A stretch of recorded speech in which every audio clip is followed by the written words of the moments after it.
Good morning, all. My name is Anshu.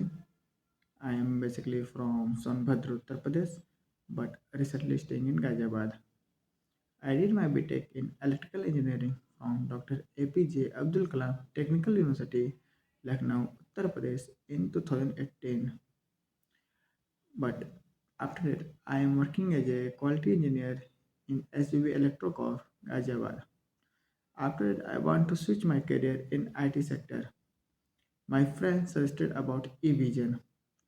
eVision TechnoServe is an IT recruiting and consulting company. In eVision, I joined full-day job internship program under the guidance of IT managers and administrator.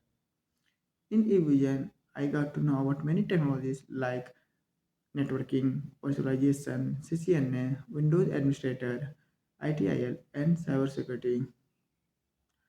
The knowledge they provide us are very useful, and the guidance by the eVision are very helpful for us.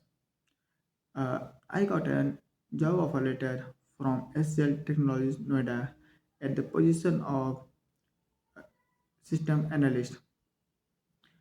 Thank you, Vivian, for providing me knowledge and a career path from from you. Thank you.